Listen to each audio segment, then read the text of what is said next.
రైతులకు సబ్సిడీతో ట్రాక్టర్లు, డ్రోన్లు. కేంద్ర ప్రభుత్వము కొన్ని పథకాలు పెట్టింది. విషయం ఏంటంటే ప్రజలకు తెలియదు. ఆ పేర్లేవో విచిత్రంగా ఉంటాయి. తెలంగాణలో ఉండేటువంటి వాళ్ళకు తెలియదు. ట్రాక్టర్లు గతంలో కూడా రైతులకు సబ్సిడీ ద్వారా వచ్చినాయని కూడా కేంద్ర ప్రభుత్వం ద్వారా ఇచ్చినటువంటి విషయం తెలుసా? ఇవాళ రాష్ట్ర ప్రభుత్వం ఇచ్చేటువంటి దాంట్లో కూడా కేంద్ర ప్రభుత్వం ఏమిస్తుంది, సబ్సిడీ కోసము రాష్ట్ర ప్రభుత్వం ఏమిస్తుంది, యంత్రాలకు ఇచ్చేటువంటి గతంలో వ్యవసాయ యోగ్యమైనటువంటి వ్యవసాయ అవసరాల కోసం ఇచ్చేటువంటి అనేకమైనటువంటి టిల్లర్లు కానీ ఇతరత్ర ఇవన్నీ కూడా ప్రజల్లోకి ఎందుకు పోతలేవు? ప్రజలకు ఎందుకు తెలుస్తలేవు? వ్యవసాయదారులకు ఎందుకు తెలుస్తలేవు? వ్యవసాయం చేసేటువంటి రైతులకు ఎందుకు అవగాహన కల్పించడం లేదు? వాళ్ళకి ఎందుకు సాయం చేయడం లేదు?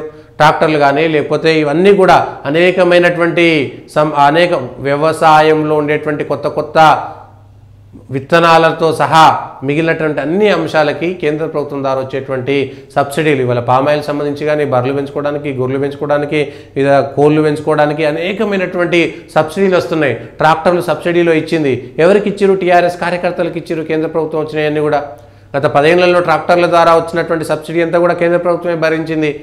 పంచాయతీలకు ఇచ్చేటువంటి ట్రాక్టర్లు కూడా రాష్ట్ర ప్రభుత్వము ఎందుకు వాటిని పట్టించుకోవడం లేదు?